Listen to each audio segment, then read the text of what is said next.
All right. Hello, everyone, and welcome to Adrian FOAJ's Lunch and Learn today. We're so excited to present to you Dr. Tommy Mayberry, who is a scholar, professional, and academic drag queen, as well as the executive director for the Center for Teaching and Learning at the University of Alberta. Tommy is a sought-after speaker on the topics of gender pronouns and cultures of respect, as well as visual pedagogies, LGBTQIA+ inclusivity, and most recently, their figure of the EDI Killjoy. Tommy has presented their work nationally, as well as internationally at colleges, universities, community organizations, as well as with corporate industry and business partners, such as SurveyMonkey, LinkedIn, and Liberty Mutual Insurance. Tommy's also the co-editor of RuPedagogies of Realness, Essays on Teaching and Learning with RuPaul's Drag Race, which is the winner of the 2022 Diagram Prize for the oddest book title of the year, which I think is pretty cool. So I should be switching to this slide right here. So we are so excited that Tommy is presenting for us again today, as this summer they presented You Ain't Scared of Me, You Hate Me, an academic drag queen CRT-informed response to today's drag phobia and transphobia for the Adria AGM this past June. If you want to check out that recording, you can go to adralberta.com under our 2023 AGM page and check out that recording. I highly recommend it. So before we get started, I'm just going to take care of some housekeeping stuff. So my name is Britt Dorland. My pronouns are they, them, and I'm the Membership Services Coordinator and Executive Assistant at Adria. So that is the ADR Institute of Alberta, if you're not familiar. So Adria is one of the 7 regional provincial affiliates across the country under the umbrella of ADR Canada. Adria is the professional association for mediators, arbitrators, adjudicators, and other ADR practices in the province. So we promote and advocate for ADR practices in the province, as well as provide both public and private training in ADR. So please check out our website at adralberta.com for more information about what we do and how you can get involved. I am also the co-chair and lead of operations for the Lunch and Learn Committee, which is shared between Adria and the Foundation of Administrative Justice, or the FOAJ. My co-chair and lead of external relations, Rifa, was not able to attend today. We miss her very much, but if you've attended any other Lunch and Learns, I'm sure you're familiar with her. She is also the Director of Marketing and Communications at the FOAJ. So at this point, I would like to give you a land acknowledgement. I know that folks are joining from all over, so I do encourage you all to become familiar with the lands that you are on if you haven't already. I am joining today from Treaty 6 territory within the Métis Homelands and Métis Nation of Alberta Region 4, and the traditional and unceded territory of the many First Nations, such as the Nehiyaw, Dene, Nakota Iska, Anishinaabe, and Niitsitapi. These nations are not relics of the past, but rather their relationship to this land continues to this day. And land acknowledgements are really only one small part of supporting Indigenous communities and reconciliation. So we do hope that reflecting on this land acknowledgement today will invoke action in solidarity with Indigenous peoples, wherever you may be. And solidarity can look like a lot of different things, like donating time or money to Indigenous-led organizations, amplifying the voices of Indigenous peoples, or returning land. So as we do in these Lunch and Learns, we'd like to plug some courses we have going on, some upcoming trainings at Adria. We have a bunch coming up this fall, but a couple that I would like to highlight are the Communications in ADR course, as well as the Foundations of Separation and Divorce Mediation, which are both happening this October. If either of those are of interest to you, please do head to our website once again, adralberta.com, and check under our events calendar for that. If you do go to our events calendar, you will notice that the Conflict Resolution Day is October 19th this year between 11:30 and 1 p.m. And the topic is this year, the Apology Unraveled. So do check that out. It's going to be a really interesting topic. So like I said, Adria and the FOAJ work together to offer these Lunch and Learns. So the FOAJ provides professional development and networking opportunities for the administrative law community. These professionals include decision makers, advocates, administrative staff, and investigators. Their courses offer fair processes and best practices in making evidence-based decisions, writing in plain language, and providing adequate reasons. Most of their courses can be used for continuing professional development credits and are part of their Certificate in Tribunal Administrative Justice program. So as you see on the slide here, they have a couple courses coming up in October. evidence, human rights and charter values for tribunals, decision-making, effective hearings, and a really cool webinar coming up called Trauma-Informed Adjudication on October 10th between 12 and 1:30. So please do check that out. If you'd like to see their course calendar, you can go to their website at foaj.ca, or if you need any more information, give them a call at the number on the screen. All right, if you'd like to join our mailing lists, you can go to our respective websites and register for those. You can see our upcoming courses, lunch and learns, all that good stuff. We do have an upcoming lunch and learn on October 25th, civil enforcement agencies, which we haven't put up registration for, but if you sign up for our newsletter, you'll be the first to hear about it. All right, after that long list, thank you for listening. I will pass it over to Dr. Tommy Mayberry. Thank you so much.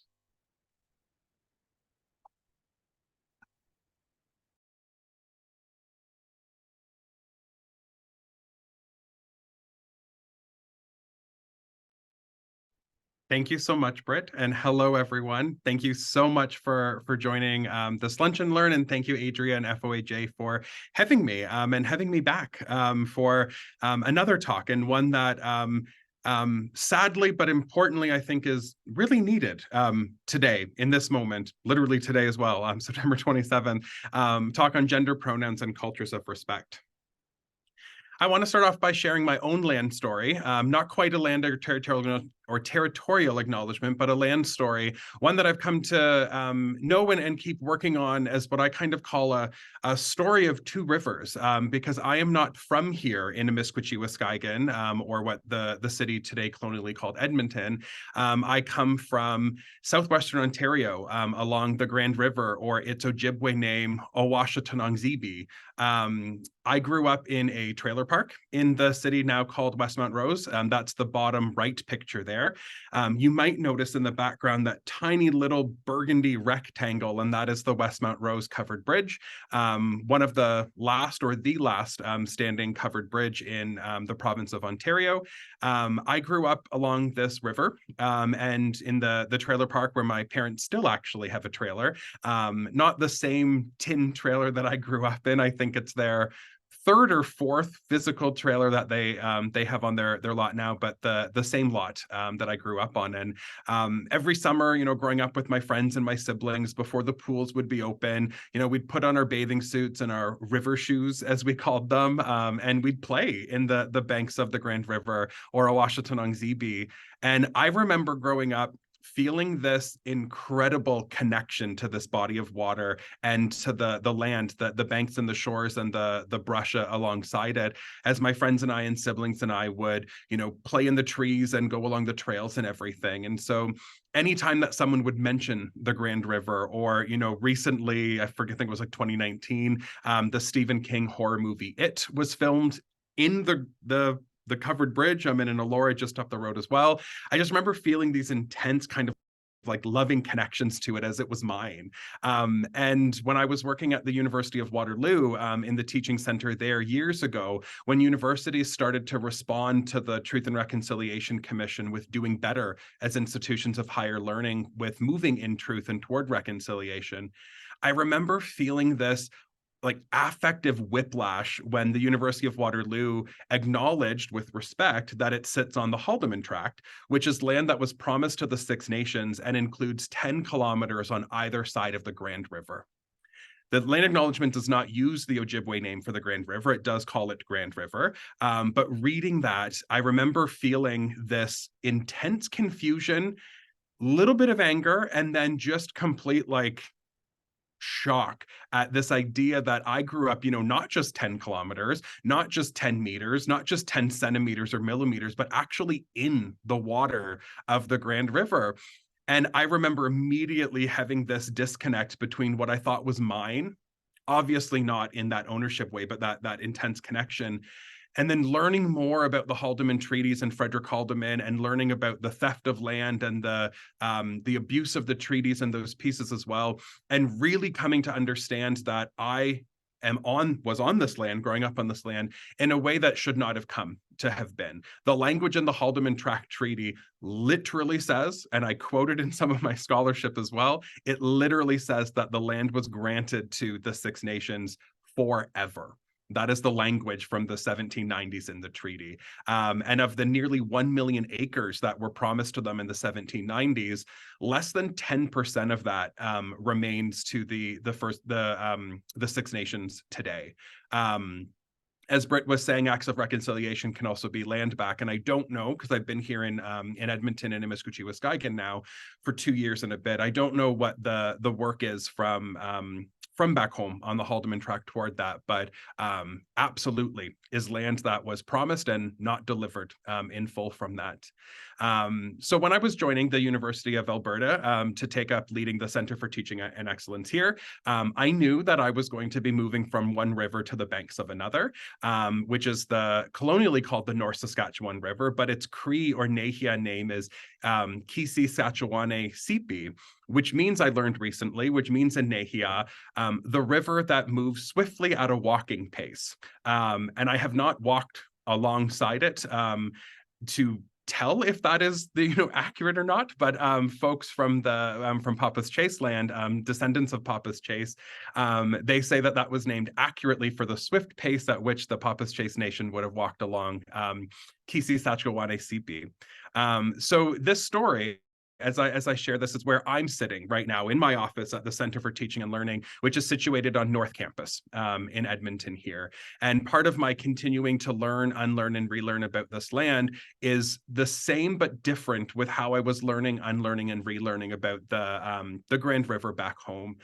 And so because we're here today to talk about gender pronouns and cultures of respect, I want to share this story with the caveat of encouraging and empowering all of us to also think about and move into a space where we are going to commit to and continue to not just learn, this is a lunch and learn session, but also to unlearn, right? To make space for thinking critically, creatively, and affectively about things that we were taught.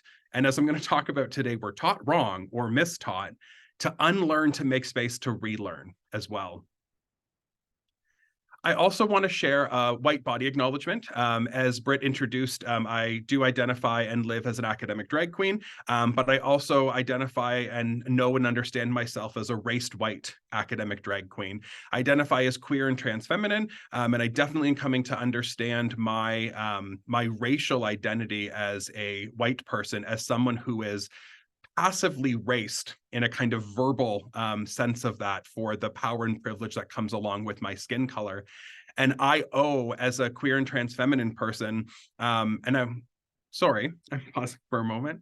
At this point in my talk, which I've done versions of this talk over the past 5 years, over 75 times, I usually say at this moment that the power and privilege I have in my queer and trans feminine body as an academic drag queen to walk across university campuses in full drag is owed to these three folks on the slide, who I'll introduce in a moment. But I just caught myself there because I actually don't feel safe on this campus, the U of A, and I don't know if I feel safe in more public spaces to be in drag in this moment because of the increasing Christo-fascist fueled hate, the protests and counter protests and pieces as well. So part of my continuing to unlearn and relearn as well is to rethink powerfully my white body acknowledgement. Sorry for that stuttering there. Regardless of the lack of safety I may feel, there is still a incredible power in being a white queer person and a white trans feminine person. It is no surprise, or it should be no surprise, that the most vulnerable and the most targeted of our community are queer and trans people of color. And these three folks on the slide, Marsha P. Johnson, Stormy DeLaverie, and Sylvia Rivera, you may have heard their names or seen these pictures. These three folks are folks who are often credited as being the leaders of the Stonewall Rebellion in 1969 in Greenwich Village in New York. Pop culture and queer and trans history and memory often will take these folks as the ones who started the movement for queer and trans liberation. But of course, there are many lightning moments across the long history of our 2S LGBTQIA+ community. But I like to go back to these three folks because on June 28th, 1969, in the Stonewall Inn, true to routine, as the police came in to bust up and, raid the tavern. So the story and legend goes that these three folks were the first three to throw things at the raiding police. Legend says that Marsha P. Johnson threw the first brick, and I love that it says first because you just picture an onslaught of other bricks. Stormy DeLarverie threw the first punch, so physical fist punch, and Sylvia threw the first bottle. Some stories say wine, some say beer, but the idea of these firsts were kind of ignited by these three. Many of them have denied it or changed the story, but as one of my favorite queens, Sasha Velour, often says, queer and trans people love to remember, care for, and misremember our queer and trans history as we tell our stories and we keep our community together. So Marsha P. Johnson was a Black trans woman, queer and trans activist, drag queen, homeless person. Stormy DeLarverie was a biracial, transmasculine drag king performer. Sylvia Rivera was a Latinx trans woman, homeless person, drag queen. Tons of intersections and multiple marginalizations in these three folks. And they're ones who our community often looks to, but again, not exclusively looks to, as folks who put their bodies on the line to ask for, demand for, and march for change. And the next day, June 29th, which is my birthday, but not 1969, but still June 29th, which is why I said I have a special connection, that the night of the 28th and then into the morning of the 29th, led by these three and patrons of the Stonewall Inn, they marched on City Hall for equal rights and fair treatment. And that is often popularly remembered as the first Pride March. And so something has happened over the past nearly 55 years where Pride marches have turned into Pride parades. And there's something incredibly different in the political revolutionary energy between a march and a parade. And so similar to the kind of caveat I wanted to share and encourage you folks with from my land story, learning, unlearning, and relearning, I really want us to keep in mind throughout this talk the power of our words and how our words evolve over time, but also de-evolve over time. Something like march and parade, in my opinion, is a de-evolution of strength in what we're doing every June when we celebrate and remember Pride Month. So learning, unlearning, and relearning, and also the power of our words to keep in mind as we go throughout, because that's what we're here to talk about today. For this Lunch and Learn, by the close of our time together, I'm hoping that we all are able to define and discuss pronouns, including gender pronouns, as parts of speech and English language discourse, history, and culture with a knowledgeable, inclusive, and respectful vocabulary. We also should be able to identify and implement strategies and resources for positive engagement with gender pronouns in our communication practices. And we should ultimately be able to use pronoun awareness to signal cultures of respect and reflect on whiteness, marginalization, trauma, and continued struggle.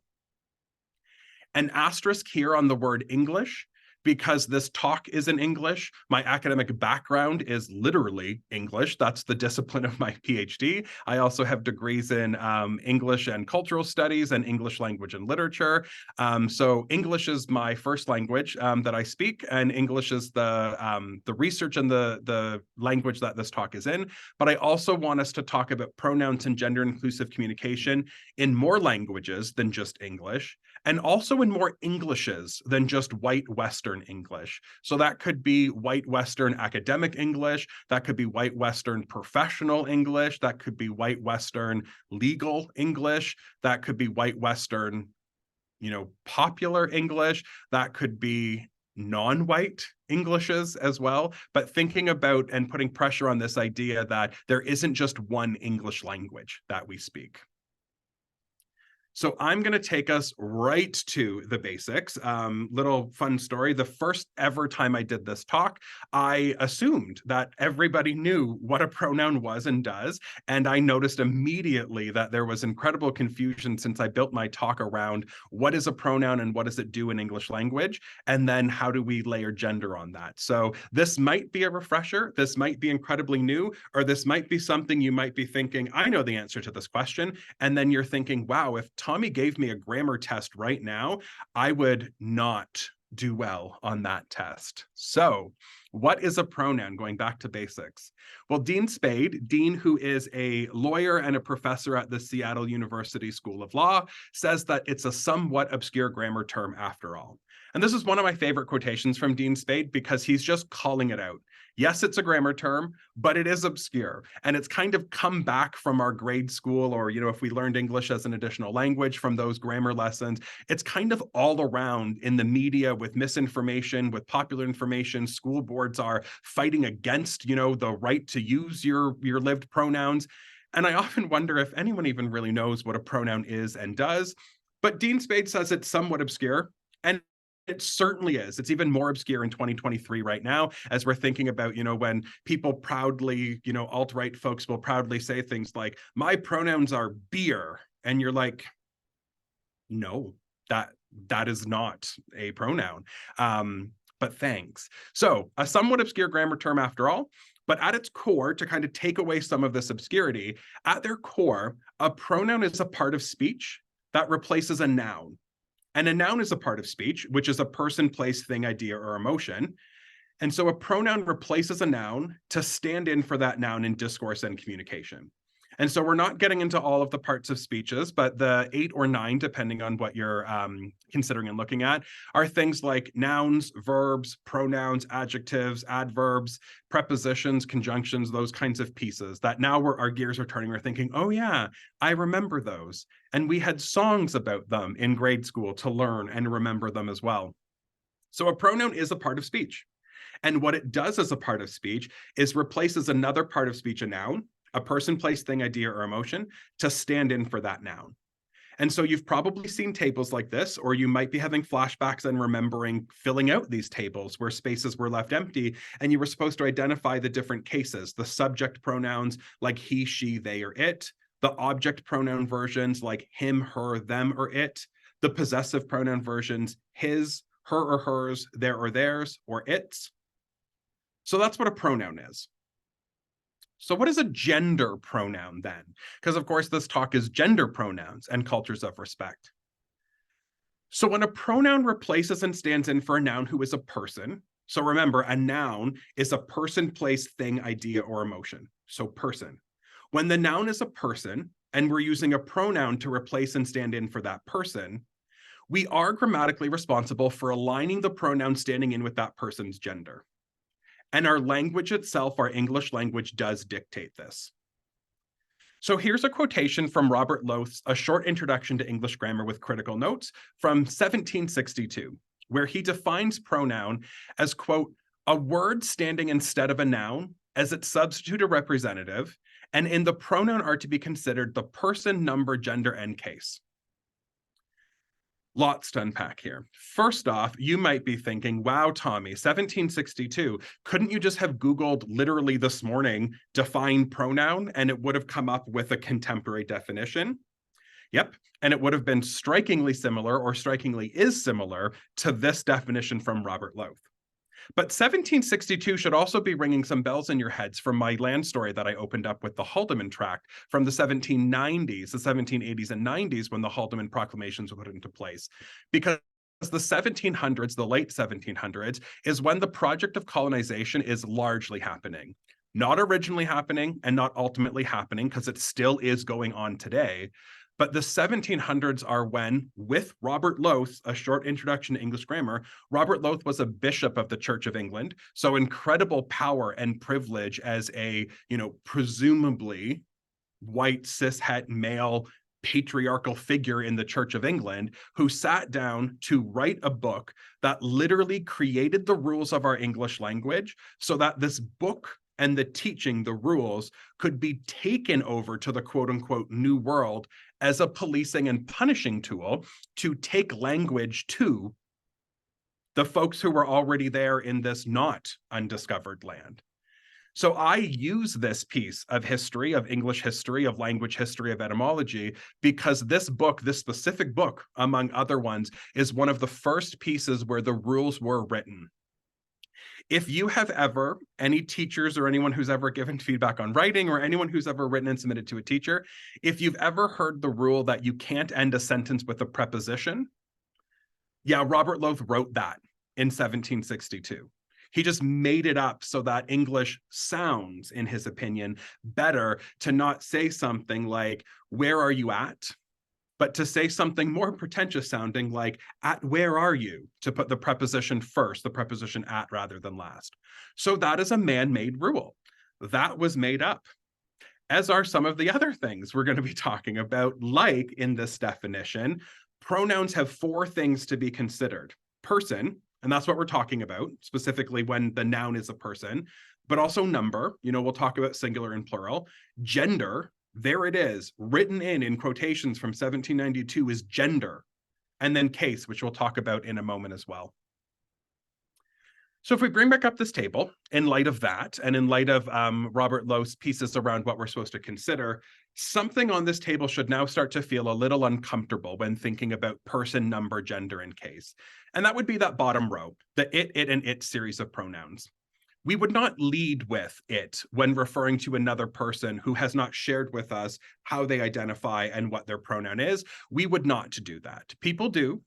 As we continually see with the rise of hateful rhetoric, we see the way that the it series of pronouns is used purposely to dehumanize and to make it easier to attack and take rights away from individual persons, but also from entire populations. And that's not new. We saw that through, fascist rhetoric, throughout the early 20th century and even earlier as well. I used to say, I will share here, I used to say never it. And then I've learned, as I continue doing my work and as I continue meeting folks, that there are folks whose lived pronouns are the it series. So if someone were to say to me that their pronouns are it, and its, that would be really hard for me to refer to another living human being as it.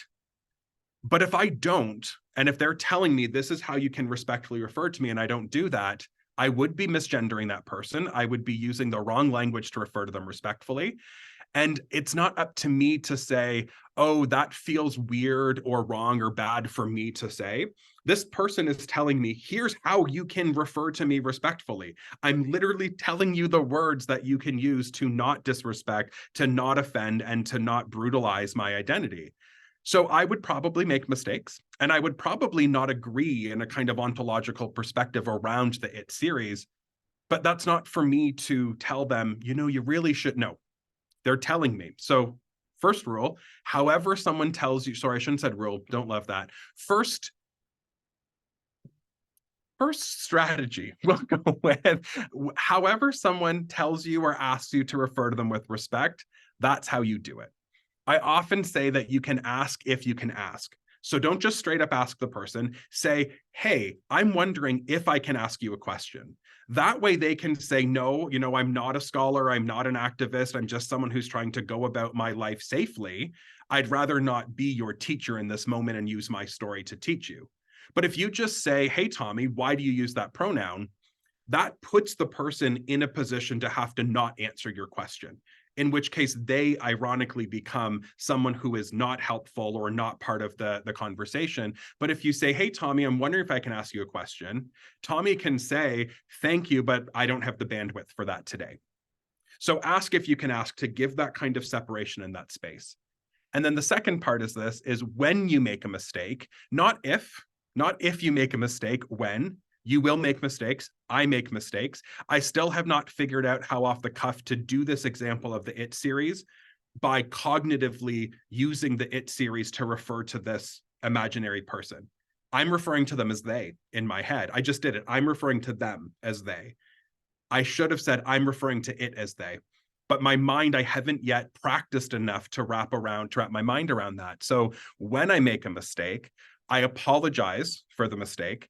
I correct it, I use the right name or the right pronoun, and I keep going.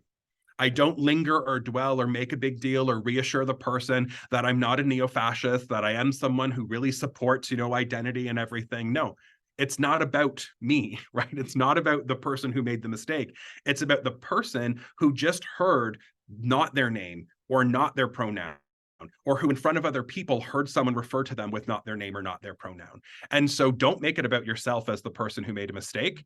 Correct, use the right name or pronoun, and keep going. If you're someone who's in a position of power or authority over the person, like a teacher, like a lawyer, like someone who's leading a workshop or seminar, take note of your mistake and circle back with the person afterward to check in on how they're doing.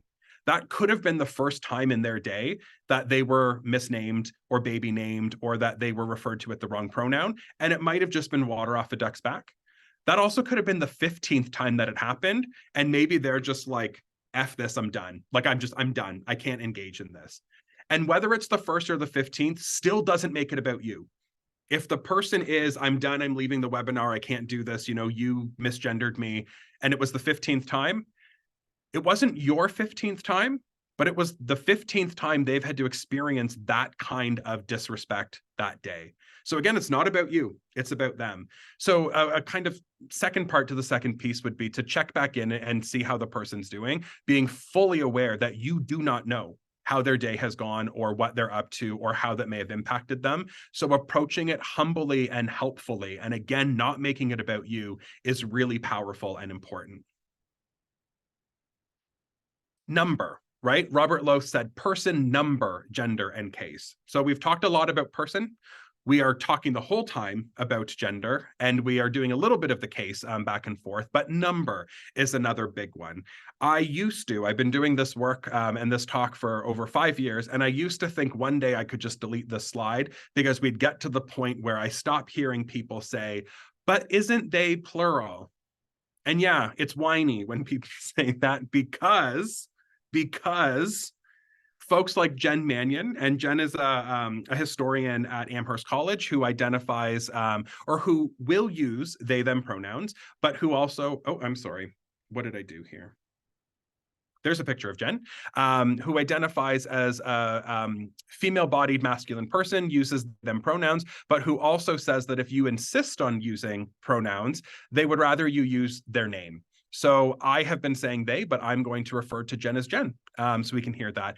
Jen is an historian, and Jen writes that I argue endless battles with well-educated people who think their own grammar school lessons from 40 or 50 years ago preclude them from referring to individual students as they. So I don't think, at least probably not for another 40 or 50 years, although the way that our governments are going right now with literally, so like this is what I mean when I say even today, September 27th, this talk is more important than ever. Jen's talking about how half a century ago, well-educated people were taught, these grammar lessons were taught that they is plural, not singular. So they grew up their whole lives thinking that they is only plural.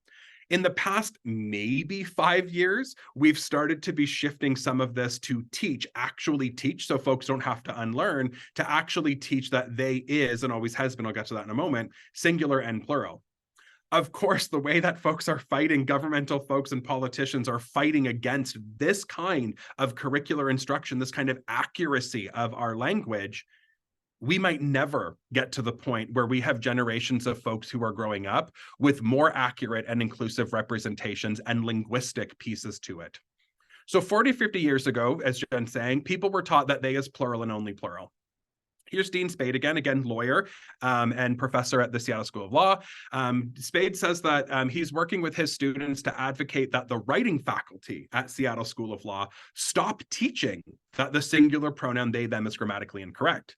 A battle we still have to fight, even though the mainstream press has recognized this use. And there's Dean. And by mainstream press, the specific piece that Spade's referring to is when they, as a singular non-binary pronoun, was named Word of the Year in 2015. So that's 8, almost 9, soon going to be a decade ago, that they as a singular non-binary pronoun was recognized for its considerable uptake. What I love about what Jen and Dean are talking about here is this idea that this is a pedagogical, instructional, teaching and learning kind of thing, right? Spade is saying we have writing faculty at the Seattle University School of Law who are teaching, actively teaching, the student hands in a paper and they circle in red they, and they say they is plural, right? So you're having marks taken off because you're using they in a singular way. And of course, Jen saying that that's what people were taught. So what I love about this is this idea that Spade's getting at, that if we can stop the teaching of misinformation, we can actually foreclose on the need to unlearn something and to then relearn it in a good way or in the right way. And so this, of course, is under attack right now. So we know how important it is for these kinds of pieces, not just to be in, and I mean, Spade's talking from a university perspective, not in Canada, in the States, but still, how important it is for the K-12 system to not have these misinformation, mislessons being taught for them that then folks will arrive at college, university, the workplace, and have spent their entire, educational upbringing with wrong, harmful information. So they, as plural, people will then say, okay, that's great, Tommy, all that, Jen and, Dean and everything, and that's great. 10 years ago, longer than that, blah, blah, blah. And then they'll kind of try to explain, like, but it's new, right? Like, this is a new thing, right? It's some kind of post-millennial project.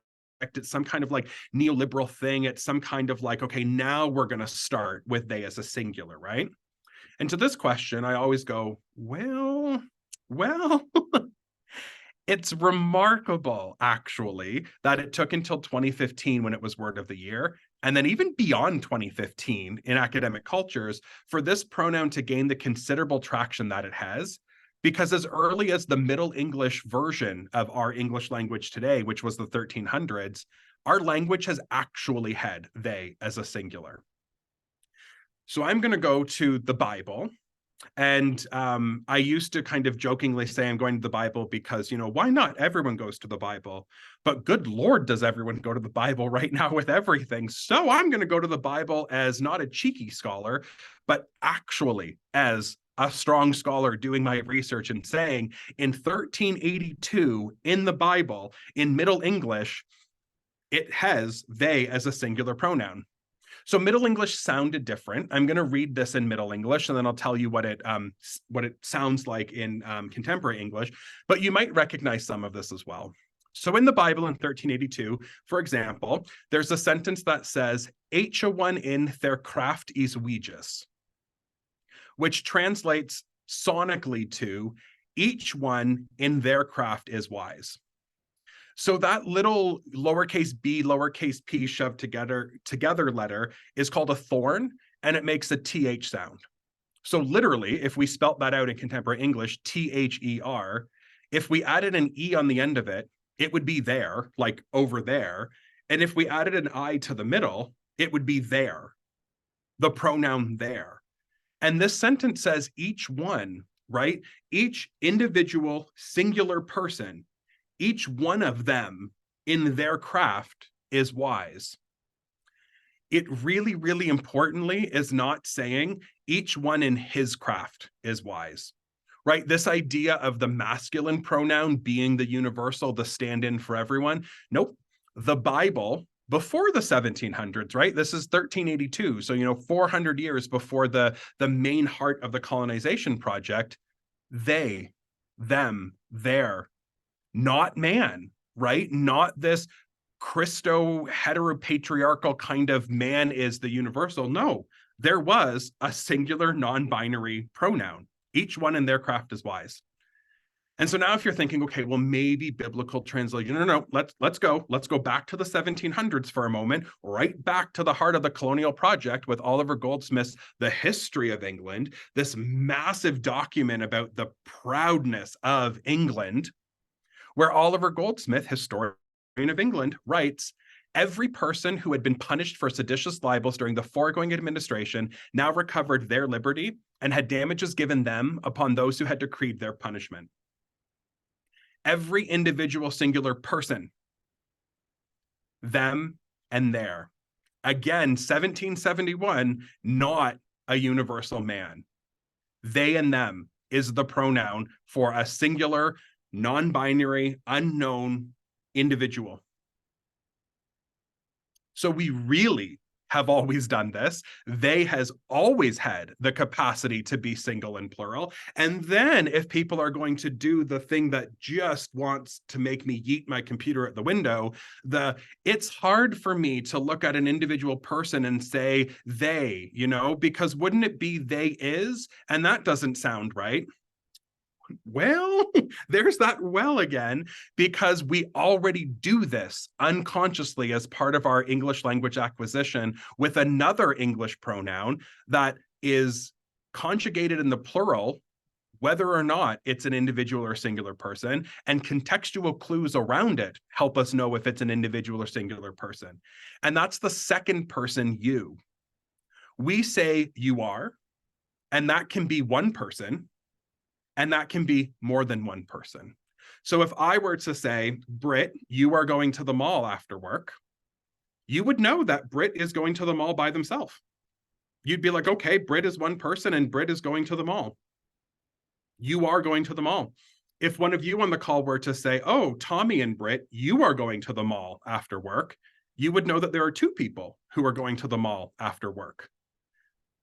No one's flipping their wigs or throwing things in the air saying we can't do this, because we can and we do it.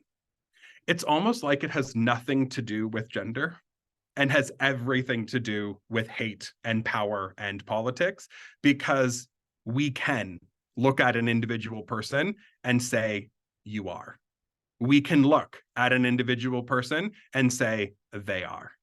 Absolutely, we can and we do. And it's not new and it's not radical. What is radical is the academic cultures and the kind of legal cultures and these governing bodies where they are finally, not all of them, but they are finally updating their style guides to include that this is something you don't have to correct in a publication or newsletter or take marks off in the classroom. So in 2020, just before the pandemic, the American Psychological Association and the Modern Language Association both updated to include they, them as singular non-binary pronouns. And the MLA did what I think is still one of the most incredible moves, is they created a new word and added it to the Modern Language Association style guide. They created the word themself as a new reflexive pronoun, because until themself was used and recognized as a word, we would have to use themselves in a kind of teaching and learning colonial sense of that to refer to one person. But again, going back to that example of the you series of pronouns, we have yourselves, plural, and yourself, singular. And so by creating and adding and sanctioning the word themself, it gives us another pronoun and another contextual clue to say, for example, Britt, they are going to the mall after work by themselves. Tommy and Britt are going to the malls after work by themselves. So themself is a key word to add in here that, again, confirms and aligns we already have the mental capacity to do this as human beings who speak English. Yourself, yourselves, themselves, singular and plural, and contextual clues help us figure out, if we're that puzzled, help us figure out what we're meaning and what we're saying. So back to gender and gender pronouns. What are some gender pronouns that people use? I really need to add that some onto this slide. What are some gender pronouns that people use? Because when we talk about people's personal pronouns, their gender pronouns, their lived pronouns, one day maybe we'll actually get to the point where it's just their pronouns, but it can be helpful to think of them in series as well as cases.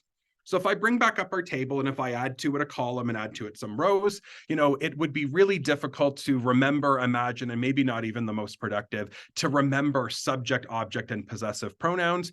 So, rather than saying my subject pronoun is, you often see kind of like in, Britt's name on the Zoom, my name on the Zoom, you often see kind of some of the series put together. So he, him, his is the he series. She, her, or hers is the she series, excuse me. They, them, their, or theirs is the they series.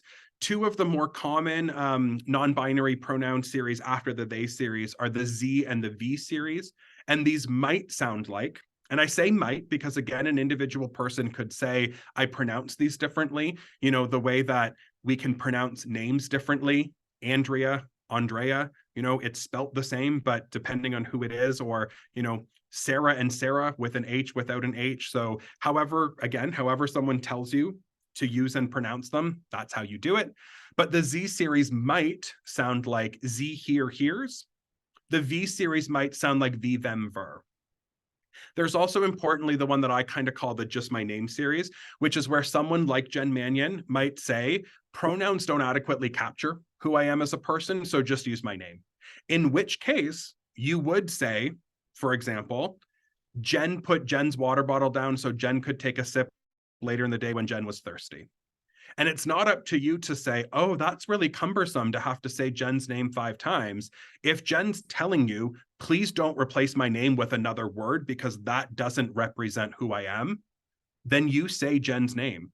And just imagine how wonderful that feels to hear your name honored and respected 5 times in one sentence because there's not another word that can represent or encompass who you are.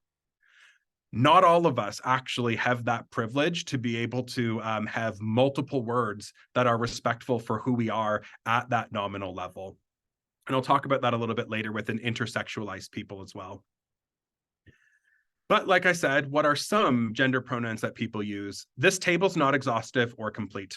So again, and it happens to me a lot more frequently now than it happened earlier in my career, but it happens that I meet folks who have a series of pronouns that I haven't heard before. And so that also goes to the when we make mistakes, because if I haven't heard a series of pronouns before, I am learning in the moment how to not just conjugate the verbs, but how to do the mental connections of the subject pronoun, the object pronoun, the possessive pronoun. So I make mistakes and I apologize. I use the right one. I commit to continuing to use the right one and I keep going.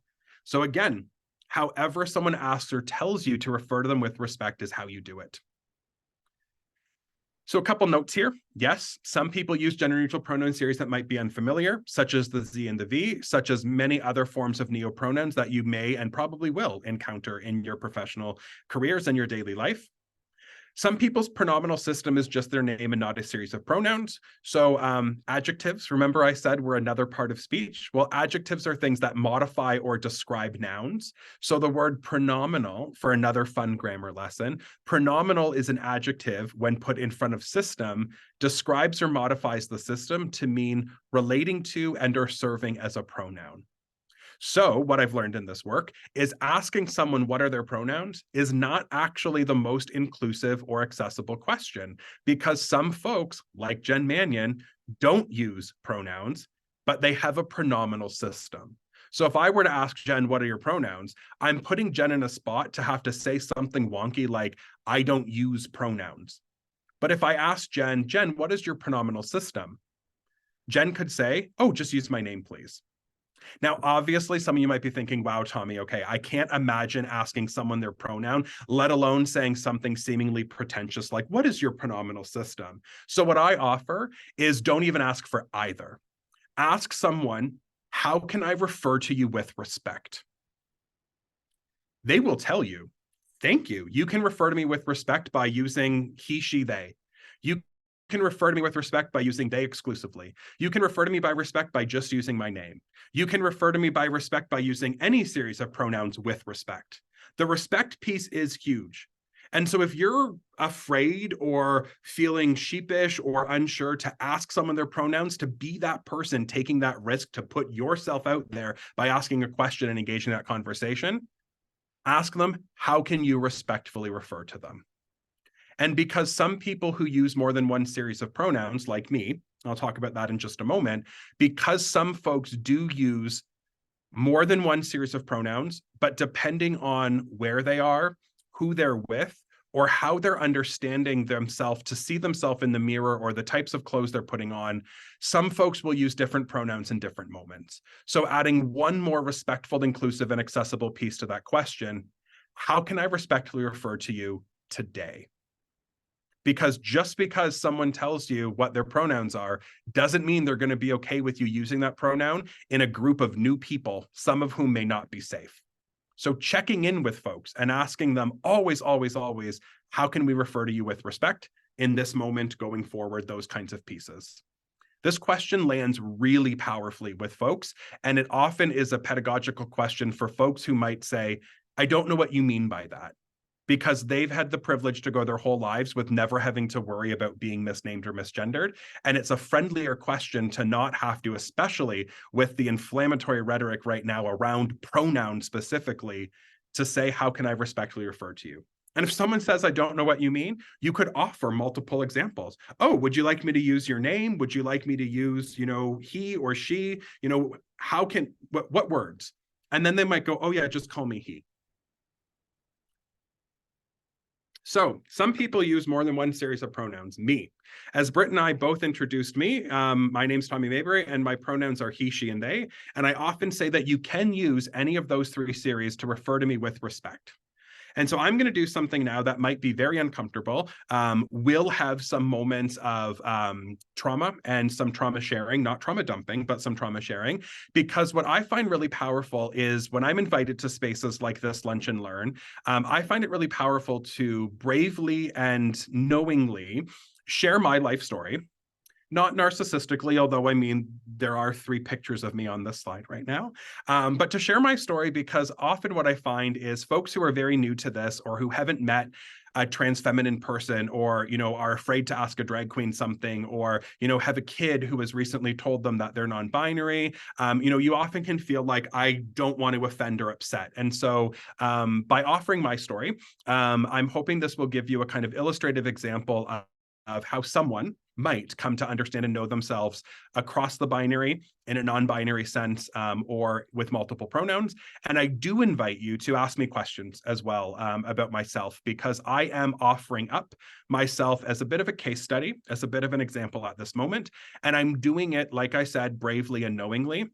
My big asterisk here is that this is a choice that I'm personally making in this Lunch and Learn moment with you folks. This is not something that you can ask any queer and trans person or say, oh, I did this Lunch and Learn where this drag queen shared their whole story and that really helped me. You tell me your whole story now. No, again, ask if you can ask. Be ready for folks to say no, but I'm not saying no. I'm also assuming you want to hear my life story because it is kind of fabulous. And so I'm just going to get to it. Okay, there is a question. And so I will take that. Lisa, go ahead. Wait, can Lisa unmute? Or is it going in the chat? I just want to make sure. I will try to unmute one more. Okay, just in case there's something we need before I keep going.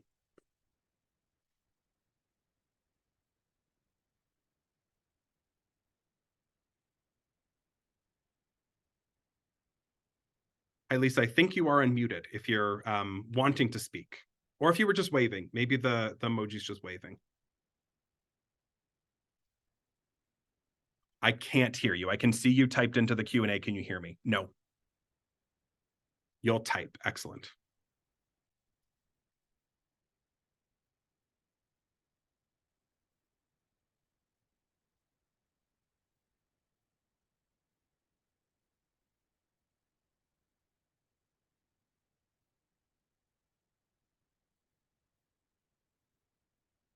Britt and I chatted before about making sure that if there was a question in the moment, we would take it, just in case it was something that might be needed to be clarified or spoken on as we continue, so that we're not, leaving folks behind as we go.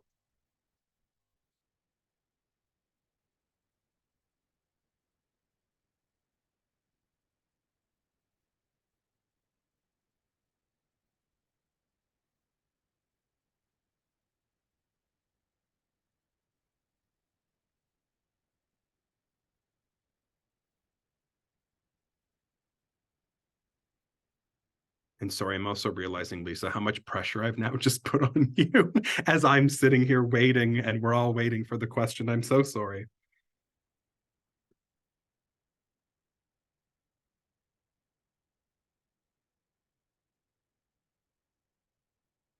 All right, Lisa's question is a scenario question. I was at a store and was chatting with the salespeople, 2 people, and okay, long story short, I said you guys as a general. I often get asked this question. I'm assuming the rest of it, Lisa, I'm just going to close the Q&A and I'm going to keep going here. But Britt, if you can keep an eye and just let me know if I need to circle back there.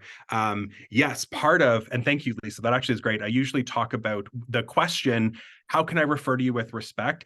Isn't just about pronouns and names. It's also about nouns. It's also about noun phrases, right? Like, so you guys, I often get asked so many times, oh, but I use you guys in a gender neutral way. I don't mean male presenting, masculine identifying men. And you know what? That's great, but you can't actually use you guys in a gender neutral way, because guys is a masculine noun. And when you are using that to stand in for everyone, you're doing what the Bible actually didn't do, which is you're saying that man becomes the default neutral for everybody, and everyone else who isn't man just has to subsume in that. Kind of like in the French, right? In the French, the plural, they have two, right? They have il and el, ILS and ELLES. And I remember learning that if there were 100 people and one of them was a man, you would use ILS for the masculine they. But only if all 100 were females would you use L as the female plural for they for that. So language is very heteropatriarchal and very cisgendered and cisnormative. And so you actually can't, even if your intention is to say, I don't mean it in a masculinist heteropatriarchal kind of way, when you say guys as the default, you are using a universal man to stand in for everyone. So using a phrase like folks or you all or, any other, kind of fun language that doesn't have gender connected to it is inclusive. And so it's always really fun when people are trying to say, I don't mean it I mean it in a gender neutral way.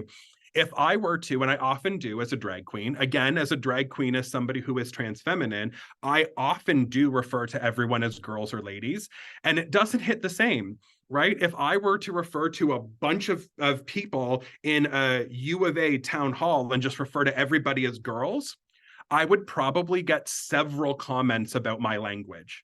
But if I were to refer to the same group of people as guys, no one is correcting. Well, I shouldn't say no one. There will be some people, and I would probably self-correct myself, but you know what I mean, right? It doesn't work in reverse. And so if it doesn't work in reverse, you've identified a power dynamic where someone has more power and privilege than someone else, i.e. guys has more power than girls. So it doesn't work to say, hey, girls, to a group of mixed gendered people, the same way you think it does to say guys. I got real excited there. Thank you for that, Lisa. That was great. Thank you so much, Tommy. We have another question in the chat from Paulina. Thank who you. Said, I have a child 10 years old who prefers they, them. They're okay if their dad or I use she in error, and we always correct ourselves, apologize, and move on. My question or confusion is when I refer to them as my daughter or call them princess as a term of endearment. I also call them kiddo, love, non-gender type terms of affection or acknowledgement. Should I feel bad? They don't seem to mind, but they are my daughter. Should I just not use that word? And then a clarification, I do feel bad, but not sure what to use. I love that. Sorry, I think it was Pauline you said, Britt. I love that question, Pauline, because that's exactly what I was getting at in a larger, more palatable sense than just the guys as gender neutral. Is there are other nouns that come with gender, right? Man, woman, son, daughter, that also have gender neutral equivalents to them. And so this is a great example with the parent structure as well. I love that you said, should I feel bad? And then you clarified you do feel bad, but not sure what to use. Kiddo is actually often when I hear from parents of non-binary children, they do refer to them as their kiddo, right? So they won't say my son or daughter. And it feels a little cold to say my child, right? Like to say, oh, my child, right? Like if you're trying to say more lovingly or more endearingly, kiddo is one that I've commonly heard. Again, princess, prince and princess, those come with, with gender as well. But there might be some other non-gendered word that becomes a term of endearment, an animal creature or like a character from their favorite TV show or something too. But in that situation, this is such a great example where I would also say, ask your kiddo what they prefer. When I say, I'm now imagining I'm you, Pauline. When I say daughter to my kiddo, I can say, does that feel weird? Does that sound weird? What word would you prefer I use for you? And maybe they'll say, I love kiddo. Maybe they'll say, I actually don't like kiddo, right? And, and then you can come up together with some shared, endearing, loving vocabulary for that. But that's such a great example because that also has the parental power dynamic in it too. And, me as a teacher, I'm always saying we should be asking our students what they need, what they want, what they're interested in learning and going with. And it works the same thing with kids. It works the same thing with friends. We don't actually always have the gender neutral equivalent, right? Like, we see, I like to use this example because it's fun, it's extreme, but like actor and actress, right? We often default to actor, because we're not going to use thespian, which is actually the gender neutral equivalent for actor and actress, but we often default to actor, which then does exactly the same thing with guys, right? It privileges the masculine as the norm for it. So that's a fabulous question. And I think that also is a really helpful illustrative example about that respect and about asking. There are more words than just pronouns. And so how can I respectfully refer to you doesn't actually just mean proper name and proper pronouns. It can actually mean, and it would be so weird. I think it would be weird to say, what are your nouns, right? What are the nouns I can use to refer to you? But we should be asking, what are the nouns? Because when people refer to me as like gentleman or sir, I'm always like, oh, no, that is not me at all. And yet I don't know what the equivalent would be, right? Lords and ladies and things like that. Our language is so steeped in the gender binary, we sometimes don't have those equivalents, but it is misgendering of me when someone says, if I raise my hand in a conference and they say the gentleman back there, I know they're being hyper professional and polite, but like, I want to look over my shoulder. I want, which gentleman, right? Surely it's not me, right? I think I might be going on a tangent here. Britt, should I continue or is more happening? We have one more question from JB Isaac says, why can we not just accept a person is treating us with respect when speaking to each other? Definition of words is less than 40% of meaning. This is a great question. A few years ago, I would have said we should assume respect. We absolutely cannot assume respect today because there is active hate, there is active disrespect, there are active projects to be taking away rights. And as a queer and trans feminine person who has the audacity, I'll just say, who has the audacity to say a few years ago, I would have said we can assume respect. Folks of color on the call, Indigenous folks on the call are hearing that and are saying, yeah, because you're a white person who grew up speaking English and grew up in a small town, we can never assume respect. I don't think we have to assume disrespect, although in this province today, I assume disrespect almost from the start because, profs have written transphobic blog posts about me here at the U of A. So like there is active hate and disrespect toward me, toward my body. And I think it's too generous and perhaps too naive, especially in 2023, to assume respect at the get-go. I think a more neutral ground to assume clarification might be needed to move toward respect, but absolutely the history of colonization, the history of land theft, the history of racism, Jim Crow, all of that has shown that disrespect, hate, and power dynamics are actually they trick us into thinking that respect and professionalism and politeness can go both ways. Again, it doesn't. There is absolutely a hierarchy of power and privilege. And so thinking, about the definition of words as part of their meaning, absolutely. So are things like tone. And tone policing is one of the most active ways to keep certain people down here and keep other people up here. It's one of the most surefire ways to shut down any form of resistance and growth toward moving to respect for someone to say, Tommy, you're yelling. Or Tommy, your tone is not professional in this conduct. Or Tommy, you need to think before you speak in a committee meeting kind of thing. That is a great way to make it seem like respect is there, but it's not. Absolutely, it's not. That's a great question. Apologies, I misspoke when I said there was one more question, Tommy. It is so great. We have so many questions in the chat. Yadwiga, I apologize if I say that wrong, says, my son is almost 5 and loves wearing tutus and playing with my eyeshadows. Since we started to school, I have found myself shifting to have him wear more traditionally boyish clothing. It's because I don't want him bullied, but ultimately I want him to wear and be himself. Do you have advice for either a child or a parent to deal with unwelcome opinions? You mentioned that you do not feel safe on campus, and this is my concern for my child too. Okay, Britt, I'm going to put a lot of work on you right now because I am going to ask you to keep an eye on the chat and things. This question gets at part of this slide with my story. So I'm actually going to jump back for a moment into presentation mode and go through this, and that will answer that question. And so, Britt, I'm calling on you because there might be more coming after this and other ones as well, but I don't want to answer this question without my story because my story also, I think, answers some other pieces too. How does that feel? Perfect. There's a couple other questions, but let's maybe get through this slide and then we can circle back to them. I'm also very aware, and I love it. I love that you folks are just like, Tommy's halfway through their presentation, but let's derail it and get what we need, because you all came to learn, right? Like you all came for things in these specific questions. So derail it for sure. Let's go. But this question, the answer to this question is my story, because that's my lived experience and my truth. And it's part of my trauma-informed response to my leadership and to some decisions I've made recently as well. So I was assigned male at birth.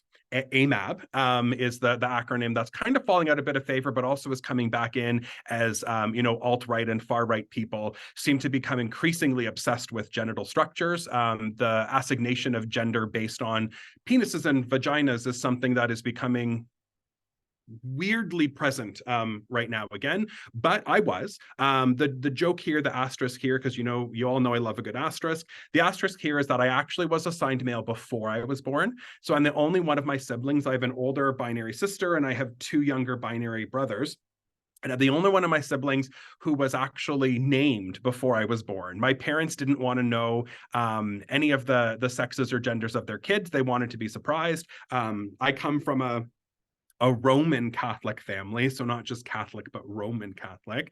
And my parents were really not interested in necessarily being like the paint the room pink or paint the room blue, but we're interested in all of us as being these little gifts from God and, the surprise when you open a present, blah, blah, blah.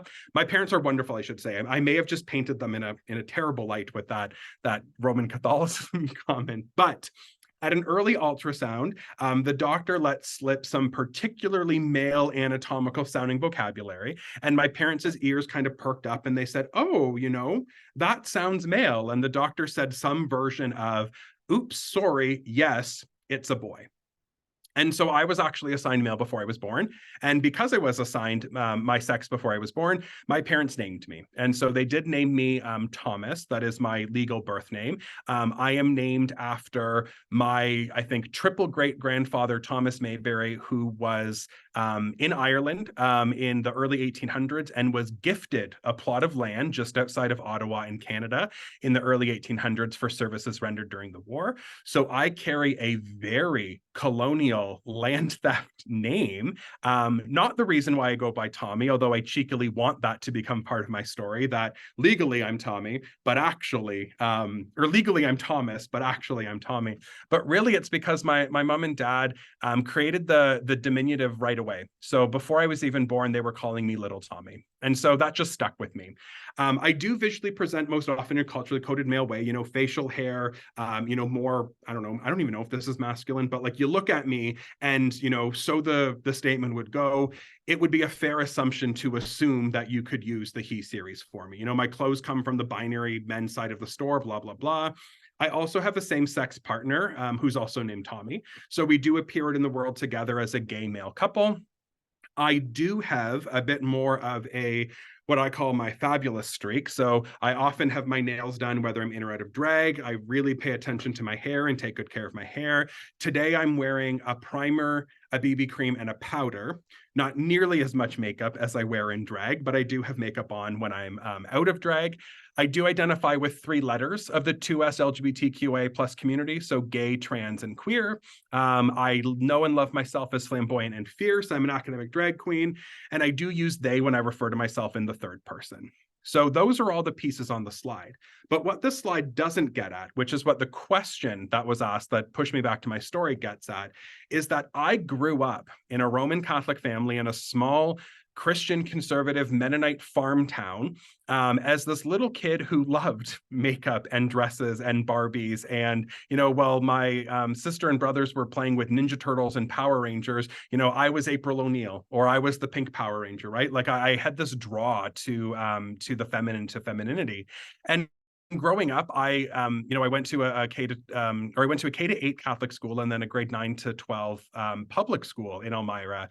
And for all of my kind of preteen years, I didn't really notice anything or didn't really feel like I wasn't fitting in. But when I got to high school, grade 9 and 10 were horrible years for me, with being bullied and abused and beaten, often actually by often abused as well by teachers. Teachers who at parent-teacher interviews with my parents, would do everything they could to protect the bullies and make sure everyone was treated equally. And, my dad often talks, when we talk about the stories, my dad often says how much he was angered by the teachers' comments because they'd say they'd keep an eye out for Tommy. And my dad knew that they weren't. My sister knew that they weren't either. This is scary, and this is part of the teacher and the executive director of a teaching center in me.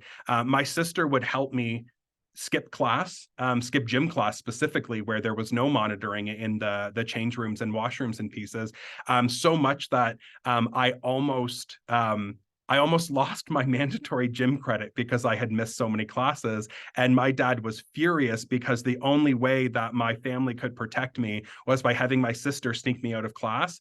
And I was going to have to repeat gym class because of that survival strategy. And so all of this led to, with all the barriers with the teachers and my parents weren't the barriers, they were facing barriers. It really led me to such a dark time in grade 10 that I did try to kill myself. Suicide and surviving suicide is a part of my story. Because I could not figure out how to keep going when I was being so mistreated and not understanding it, and my parents didn't understand, and my sister didn't. They just knew that they loved me and needed to take care of me. And the way my parents talk about my bullying, when we go back to it together, and I've written about this a lot in my academic writing, but the way they remember it is that I was bullied for being gay. They knew, my mom says, and I always try to correct her, no kid wants to hear that their parents knew they were gay or knew they were trans, right? Like, we're our own people who have our own stories, and we grow up, and especially now with kids seeing these protests and pieces, we grow up editing ourselves and hiding just to survive. So it's not fair when your parent who loves you says they knew, because you couldn't let yourself know. But I have corrected my mom. I was not bullied. I know this in my heart. I was not bullied for being gay. None of the times that I was, mocked or mistreated or physically abused was because of any same-sex attraction. It was all because of my femininity showing through. So I was referred to by teachers and students as she in grade 9 and 10. They called me Tammy. There's nothing wrong with the name Tammy. Any Tammys on the call or people who know a Tammy, beautiful name, but it's not my name. And it was deliberately feminized in a way to mistreat me and abuse me. And none of the things that I was bullied for had anything to do with my sexual orientation. It was all the pieces with the gender identity that I was trying to hide and to suffocate. And so I grew up, getting back to the pronouns, I grew up with the he series being one that fit me and felt like me, because that is who I am and it's a true part of who I am. But the she series is one that honestly took me into my 20s, into my first graduate degree, when I started doing drag as a rhetorical project about gender and identity as part of my research and work. Took me that long to be able to reclaim some power in the she series of pronouns, because it was used so violently against me. And so when I say you can use any of these pronouns to refer to me with respect, the respect piece is huge, because the she series was one that took me a long time to look in the mirror in full drag and be able to say, this is me. And this is who I am. It's why I don't change my name in drag. I don't have a different persona or identity. I am me in and out of drag. And I look like me. My mom often has said that in drag, I remind her of her teenage self, of herself as a young woman, because she can see that family resemblance when I put on all of the art that turns me into a drag queen and visually brings out that femininity. She sees herself in me, which is just so wonderful, because kind of getting back to the son and daughter comment, my mom knows and understands me as both her son and her daughter. And so I'm not actually sorry. An elder once told me that tears are medicine and we're not supposed to apologize for them. But my 35 years of colonial upbringing, tears are a weakness, especially for someone who is a man, right? There's that thing. I'm not a man. I'm not a gentleman. But I'm not sorry. I'm not sorry I'm crying. the they series. So I started doing drag in my first master's degree, and I took back the she series of pronouns for me. And then when I published my first article, the journal asked me for a third person bio, and I didn't know what to write, because to write Tommy Mayberry, comma, he, it felt like I was hiding this entire part of me that I just found and was celebrating and was coming to re-know. But to put she felt like I was doing that to the self that I always knew and had grown up with. And so that first third person bio, I said, well, what about they? And it looked right. You know, in black and white print, to be referring to me in the third person, it looked right. And so I use these three series of pronouns because I honestly mean, with respect, you can use these series to refer to me because they're all part of who I am. Interesting that now here at the U of A too, I hear sometimes the he series being used mockingly for me. You know, the kind of double-edged piece of being a trans person where you'll never be enough of either gender, right? You'll never be man enough. You'll never be woman enough, right? Like, you know, you're just never enough. Like that's the point of the colonial power structure, is we shouldn't exist, we shouldn't belong, they don't want us to. So these series of pronouns, they are me. They also are alphabetical. So they show up in alphabetical order, that little jab to the colonial English language alphabet. But really, for me, they're autobiographical. They tell the story every time I see them, like in my Zoom name, they tell the story of how I came to know myself. He, she, and they. And that's really powerful for me every time I say it, because not everyone knows, although I have done this talk many, many times, so many people know, but not everyone knows the why.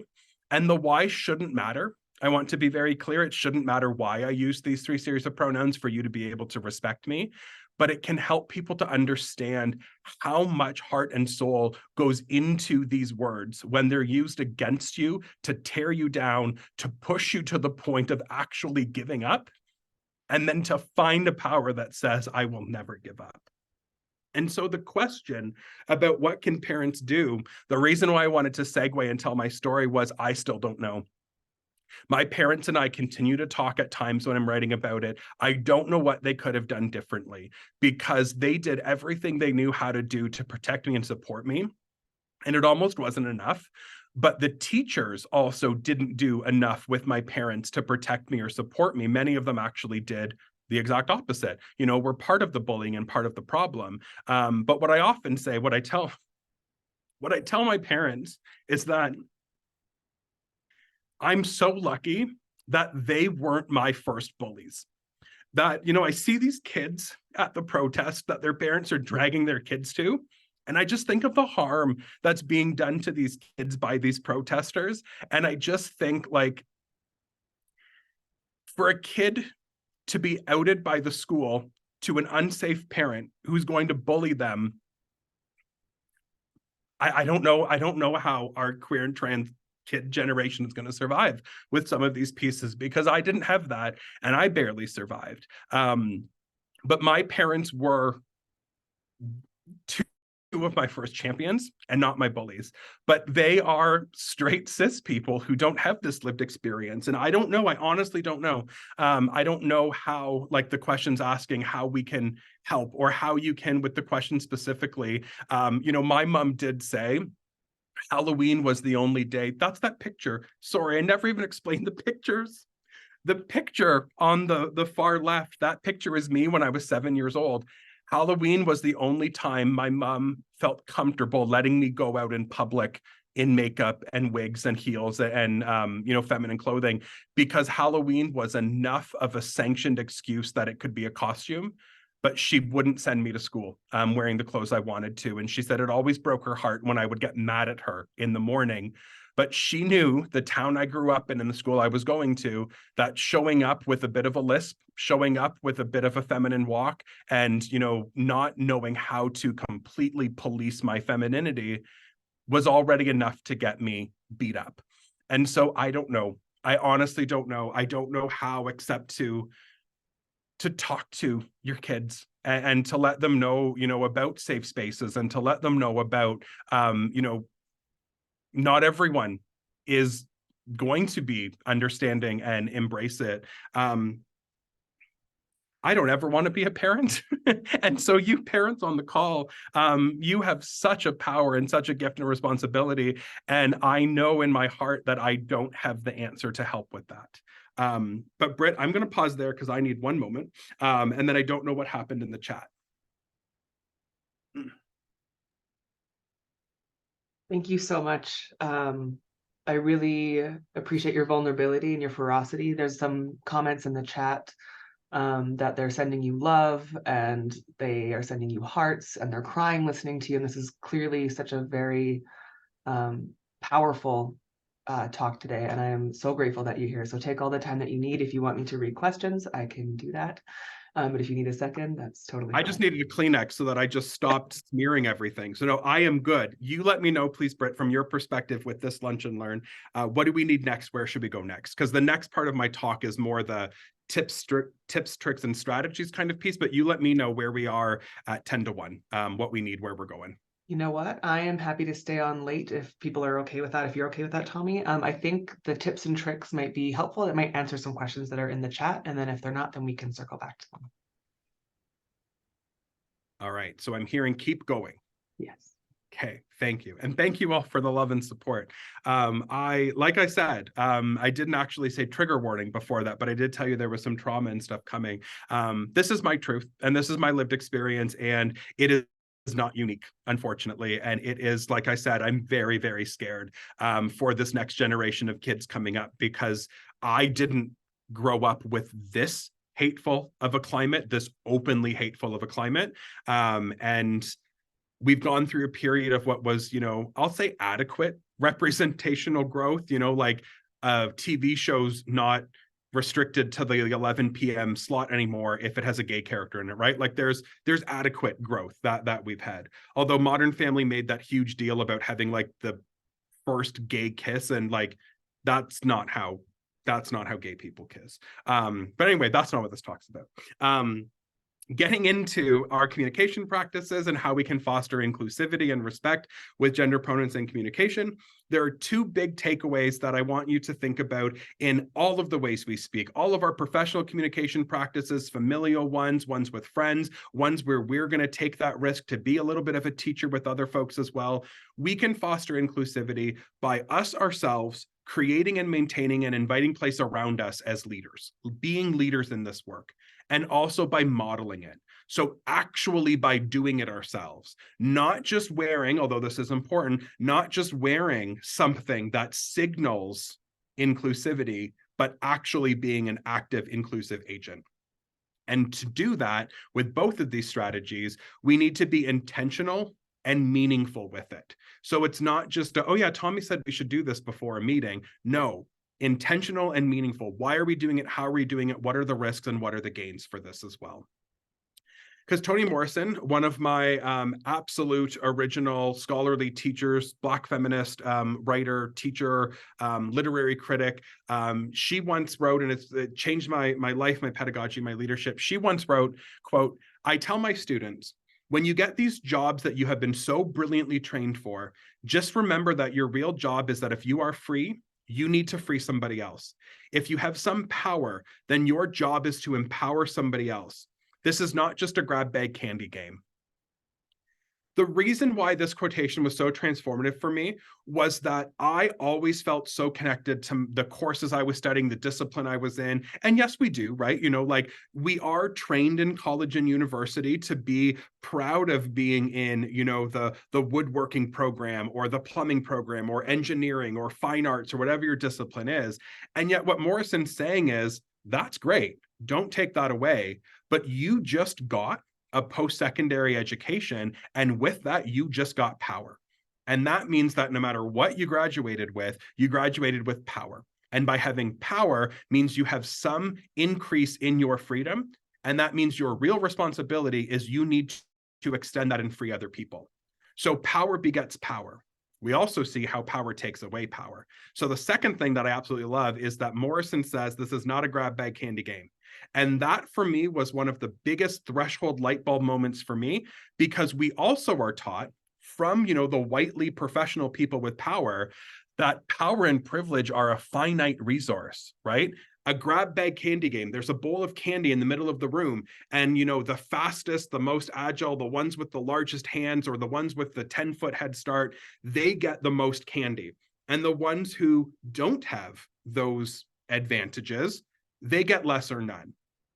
We also hear and we also talk about the pie metaphor for privilege, right? That, there's a finite amount of pie to go around, and someone who slices a quarter of it has to lose some of their pie in order for someone else to have it. And Morrison's saying, wrong answer.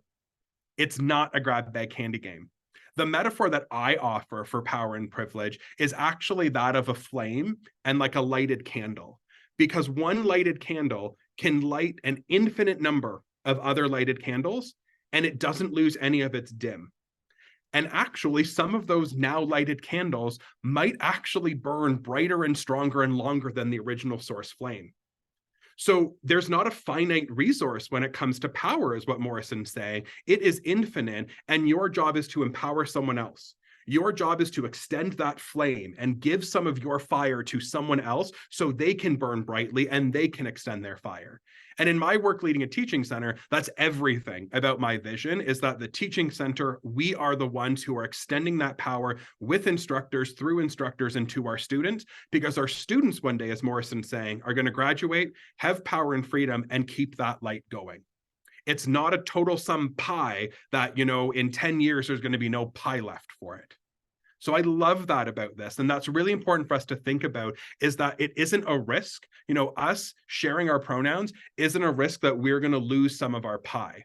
You're actually tilting your candle forward to someone else's, saying, I see you, and you're giving them that spark, that energy, that flame as well. Because Spade says, back to Dean Spade, Spade says that being called by what you go by, rather than being misgendered and misnamed, can reduce anxiety, depression, and suicidality. And my story is that iconically to a T, because by finding, and I don't remember how it happened in high school, I'm still reflecting and still writing about this and still talking to my family, but somehow I was able to foreclose on suicide, and I was able to move forward from that. And it was somehow, and one day maybe I'll have the answer, maybe I won't, I have blocked out so much of that that I don't remember a lot of the specifics or a lot of the pieces for it. That's what trauma does, absolutely. But Spade is absolutely right. And so for me as a teacher, it's about our students' anxiety, depression, and suicidality. It's also about our precarious instructors, also about our not precarious instructors. Really, really, really getting at one of the other questions too about assuming respect. We can't assume respect in such an unwell culture where anxiety, depression, and suicidality are constantly at risk of skyrocketing. But what we can do with very little effort, but maximum impact, is we can call someone by what they go by, rather than misgender and misname them. And the effect that that has can not only be life-giving like the flame, but can be life-saving. And I'm not being hyperbolic when I say that. Absolutely, the two prongs to this are that it can give life and save life. That also means, of course, that it can and does, and as we've seen, it can take away life. So to not move into that. So how do we do this, right? The tips, tricks, and strategies part of that. Model our own pronouns or pronominal systems, our own ways of being referred to with respect, and transparently invite others to do so as well. And I say invite because this should never be a compulsory or mandatory thing. You should never start a staff meeting with everyone must go around and share their pronouns. Invite people, because by forcing it, people who don't understand, people who don't feel safe, people who might be forced to lie or out themselves, so many reasons why forcing someone to actually can be the exact opposite of inclusive. So invite folks to do so as well, and keep that flame going, keep that space going. So modeling, and remember that this all comes back to intentionality and transparency. Some of the ways we can do this are to share our pronouns if you're comfortable in and across your work. So include them by your name on any introductory slide or in your Zoom handle. Say them out loud when you introduce yourself. Pronoun buttons or badges in the physical world, or stickers or things that you can have on your laptop, office door, lapel, those kinds of pieces. pronoun suffixes or bitmojis in the digital world. So in the Bitmoji app, and I don't know if this is still a thing, but it once was, using Bitmojis and that, but you can create those visual avatars and stuff for that have pronouns on them. Your email signatures, business cards, so many ways you can have this as a way that you're sharing it in and across your networks. You also can use they as a default for others. So, there's an asterisk. I love my asterisk. It's not perfect, right? As we talked about, they might not be someone's pronoun, in which case you are using the wrong pronoun for them.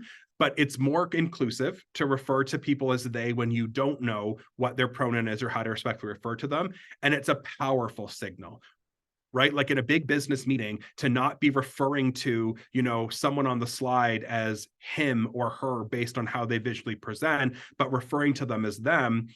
That is a big signal to be sending out about inclusivity as well. And so this is what's called pronoun awareness. Dean Spade says that we can use pronoun awareness as a way to signal a culture of respect. Dean Spade says that if we explain this to folks really clearly, it will do the job we want it to and make the group spaces easier for people to participate in and build skills in each of us to make less assumptions about each other. And Jack Halberstam, who's one of the leading transgender studies theorists in academia and a public scholar as well, Jack says that he wishes more people would behave like his partner's son and simply ask, politely and without judgment, what pronoun an individual prefers. Not to go against one of the leading transgender studies theorists in my field, but as we talked about, a much more inclusive question is, how can I respectfully refer to you today? So to wrap up, I want us to think about our duty of care as humans, as professionals, as lawyers, as people working in the legal field, as anyone who, as Toni Morrison said, has any semblance of power and freedom. We have a duty of care. And that is to be caring, but also being careful. We have to be caring and careful because queer bodies, trans bodies, and intersexualized bodies have horrifying medical histories where all three of these began as pathologies that were diagnosed with people as something wrong with them that needed to be cured. And I'm saying that in the past tense because I'm referring to like the DVSM from like the 1800s. But the slurs that protesters are saying about mental illness and unwellness, this is alive and well today. So caring and careful as well. I had mentioned before that I was going to share in the closing a note about intersexualized people and bodies with some of the medical pieces and some of the sexing babies at birth kind of pieces for that, because intersexualized bodies are bodies when the baby's born or in an ultrasound when there isn't what is referred to as an unambiguous penis or vagina, where there's ambiguous genitalia. And so what happens then with those babies, those humans, those real humans, is that a bunch of specialists are brought in because in Western medical, even here in the Faculty of Medicine and Dentistry at U of A, it's an optional course that you can take on inclusivity, where there's one day of the 12-week semester that talks about intersex bodies. So they have to bring in specialists because not every doctor actually knows what to do or how to do it. And these specialists include the gamut of social workers and plastic surgeons and religious officials and things like that to consult with the parents to non-consensually perform a surgery on this new human to literally shape their genitals into one of the two binary, and then set that baby on a pedagogical course to become a man, a binary man, or a binary woman. So they are literally differently taught and trained on how to be female and how to be male. And what happens when puberty hits is that their bodies that were transformed before they were able to grow into the full human form physically and anatomically, their bodies were transformed with surgeries and hormones. Their bodies often go haywire, and there is pain, physical pain, emotional pain, trauma, because these folks were robbed of the chance to grow to become who they might have been. And so many, but not all, many intersexualized folks actually will tell you to just use their name because they don't know what other word possibly ever could have represented who they were, because that chance was taken away from them by Western medicine. So Jen's example with if you insist on using gendered language, just use my name, that is, a small but meaningful and powerful personal choice. To intersexualized bodies where it literally is, something was stolen from these humans and they will never be able to get it back because of what happened to them traumatically. So again, life-giving, life-saving, and life-taking is happening at this level of care, being caring and careful, because that trauma leads to re-traumatization. And so being aware that trauma is a real thing and that re-traumatization can be seemingly nonsensical when it happens, and that does not make it fake, completely makes it real as well. And of course, as I kind of was hinting at an opening with, whiteness, marginalization, and struggle are all a part of this. I started by sharing the story of the Stonewall riot, and Laverne Cox, a Black trans woman and trans activist, she once asked publicly, where are we as an LGBT community over 45 years after the Stonewall Rebellion? Sylvia Rivera warned us about becoming a movement that was only for middle-class white people, and 45 years later, the most marginalized of our communities are still struggling. 54 years later, not 45 years later when Laverne first said this, so over half a century later, and this is even more true today than it was when Laverne first said it. Also thinking about being caring and careful, I'm not clocking Laverne here, but I'm noting a 9-year difference in language. The acronym we used to largely use was LGBT, and now the one that we often see is 2S, LGBTQIA+. And so our language, our acronyms also evolve. So do our visual symbols. This is when I was the manager of outreach and recruitment at St. Jerome's University, a Roman Catholic university in Waterloo in Ontario. For the first time in their history, their 150-year plus history, they flew a version of the Pride flag on their Pride pole for Pride Month.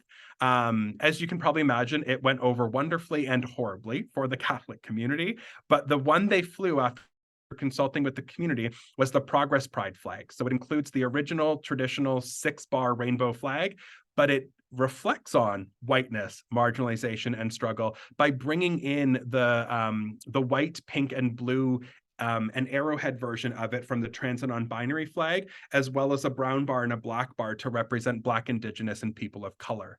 So this was 2020 when this flag was flown, and almost a year late to the day later, there was another version of the Progress Pride flag that added to the arrowhead the yellow wash with the violet circle on it, which is the intersex Pride flag. And so this photo that I'm going to leave you with, this is a photo at my parents' trailer in Westmount Rose, right along the river on the Haldeman tract. And my dad sent this to me. He hung up this version of the Progress Pride flag and sent it to me saying, flying it for you. So our symbols evolve as our language evolves as well. And like I started talking about, we need to be caring and careful that it doesn't de-evolve or that we stop some of the devolution that's happening. So I'm going to stop there, and I'm going to say in languages, some of the languages that we speak across this nation now called Canada, I'm going to say miigwech, merci, niawe, thank you, and merci, and put up 3 photos of Sam. Sam is our dog. We lost him last August, but he stays a part of my slides and work because any of these 3 Sams might be how you're feeling at this moment. Coming up for air, alert but still curious, or you've got your bow tie on and you're just good to go. But in any case, I'm going to pass it back to Britt for however much time we want to have. Again, I'm not going to apologize. You folks derailed it. This was your lunch and learn. I was just the honored guest with you folks today. Thank you so much, Tommy. As JB says in the Q&A, one who cries is one who cares enough to be brave to face the challenges of life. And I really thank you for your vulnerability again. And if you have some time, we have a couple questions in the chat, but I do want to be respectful of your time as well. Absolutely. Wonderful. So Sandy asks, for a person that identifies as he, she, and they, as you do, is there a default to be used for formal writing such as a legal decision? So legally, and I'm glad that you put that caveat specifically, legally, and it bugs me every time. It doesn't trigger me, it doesn't traumatize me, but it bugs me every time. He would be the legal one. For me, and I'm going to say for me, this is not for anyone who uses 3 series. For me, Thomas Mayberry, Thomas Ray Mayberry, my formal legal name, my legal sex on my passport and my driver's license and what I have to check in any of those boxes for, filling out any health forms, that would be the one. So if I were in court, that would be the pronoun of record for me. What I would say for you folks working in the legal system would be, again, to ask and to have the conversation with whomever is going to be entered into the legal system for whatever reason on any side would be what is the most accurate, respectful, representative pronoun or way to refer to them. I don't know if your structures will allow you to use just a name or if you have to use a pronoun. But again, you folks might be the ones in the field and profession to push on and change some of those pieces. So for me, he, that would be the one legally. But for other folks, I would say you'll need to ask them individually. Thank you. Andrea asks, can't we flip the script and not refer to people as Ms. or Mr.? I'm really tired of that as a lawyer. I agree as a non-lawyer. So there is a gender neutral title that's pronounced mix. And it's a combination of mick like McDonald's and mix like, to mix things up. And it is MX period. So capital M, lowercase x, and then period. That would be the one that I would say for legal professionals. That's the one that I would be using as a title to just refer to everybody until you are told or asked otherwise. I don't know how easier said than done that one would be, but to refer to someone like for me, for example, because I'm pretty sure doctor is now my legal title, but maybe not in the finest bowels of the Canadian legal system. I might still be Mr. But to refer to me as Mix Mayberry, if someone didn't know I had my doctorate or if someone wasn't sure, that would be the most comfortable and inclusive way for that.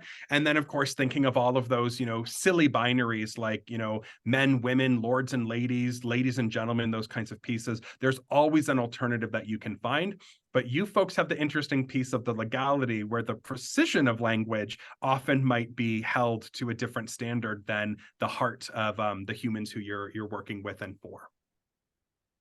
Thank you. Abigail has a sort of a follow-up to that. Says, I have seen M dot, so just M used instead. Would that work?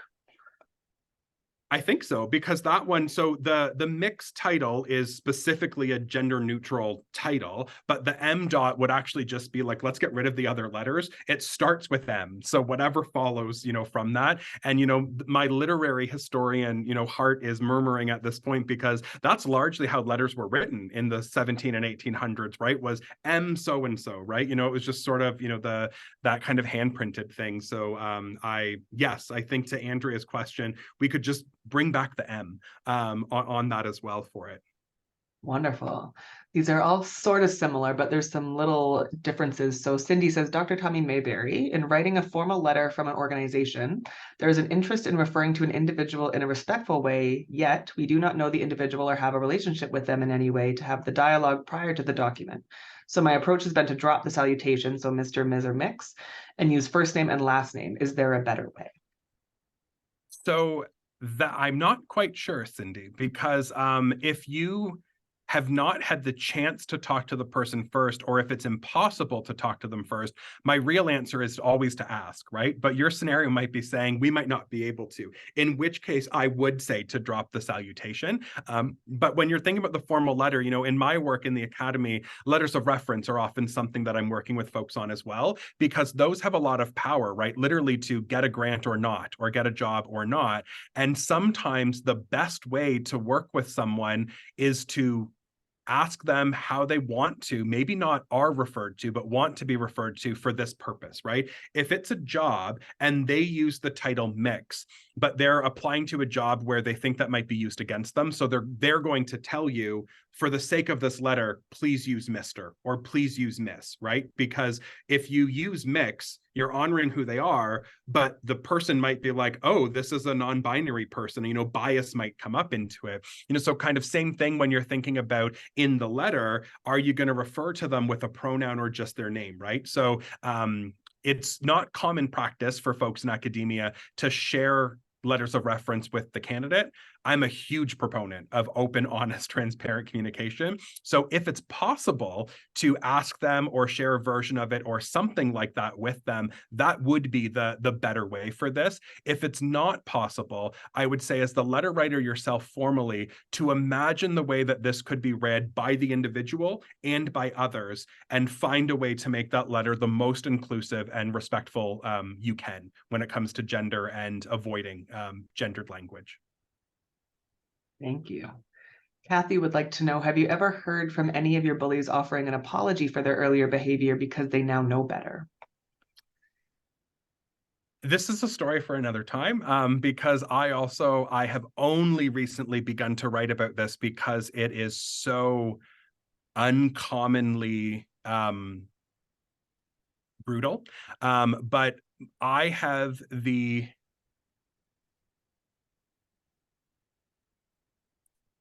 I'm not, it's being recorded. I'm not going to say it.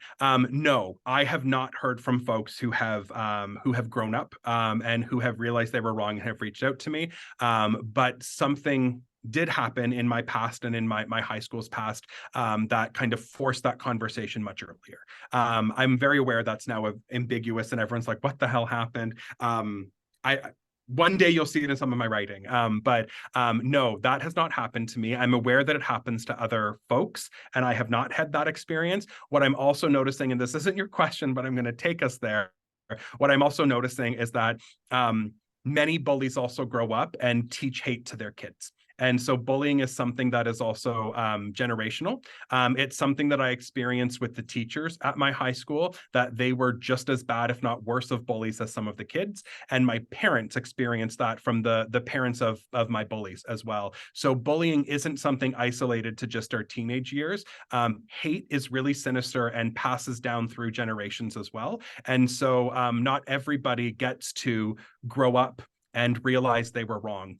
Other people grow up and they pass it down to kids and neighbors and, you know, nieces, nephews, and nibblings as well. And so I'm going to take us there with that question, because that's a really powerful piece we don't often think of, is that bullying is also a systemic, epistemic disease in our culture as well.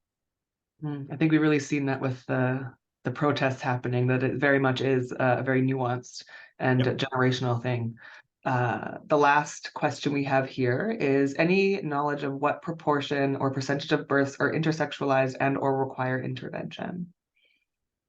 So none require intervention. When you listen to intersexual activists and you listen to folks who have actually done the medical anatomical pieces, none of them require intervention. The myth, or the way that it's twisted, is that there's something wrong with the genital structure that needs to be corrected, but it really is a cosmetic piece. You know, if it is something else, if it is something that is connected to, you know, something like cysts and undescended testicles, or if it is something like there's a blockage with, you know, any tubes or urinary tracts or things like that, that doesn't have to do with gender, right? That has to do with, you know, birth complications and pieces for that. And so intersexualized activists will say that ambiguous genitalia does not require intervention. That if the doctor is going to say there's something wrong in the genital region, it doesn't have to do with gender.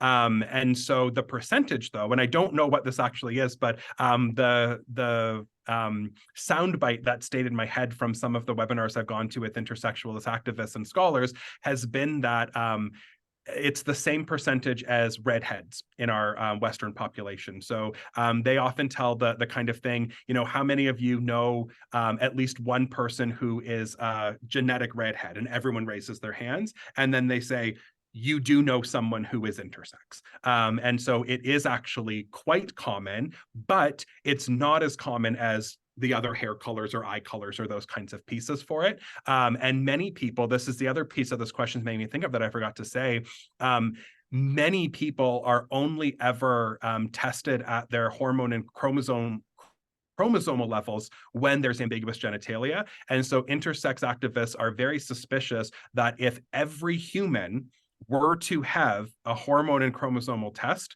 that we would see how fake the binary is, because it is based on healthy looking, I shouldn't even say healthy, I apologize, based on cosmetically pleasing heteropatriarchal looking penis and vagina. That's where we get our binary statistics from. And yet at the chromosomal level and the hormonal levels, so much more diversity for that many folks who don't have anything wrong with their genital structures likely could have very different chromosomal sex characteristics and hormonal ones than we've been led to know.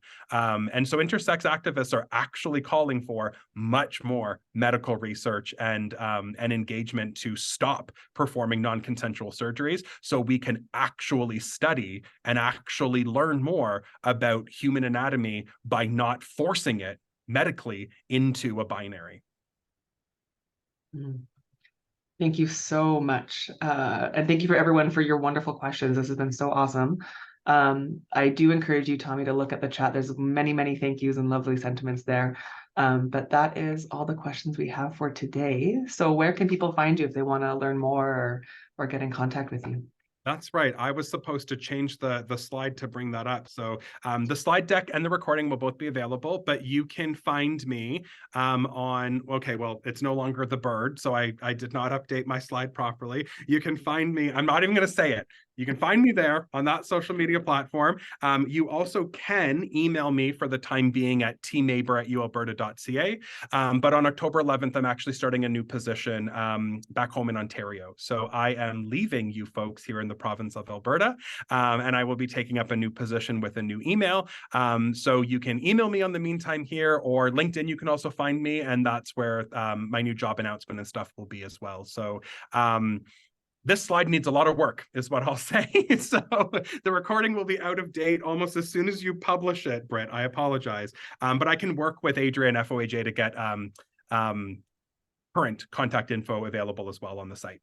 Wonderful. It'll be archival for that sake. Excellent. Yeah. We're sad to see you go, but we're excited for your new position. Thank you for everyone that showed up today. And like Tommy said, I will be posting the recording and the slide deck on Adria's site and also emailing everyone that had registered today. So thank you so much for coming out and have a wonderful rest of your day.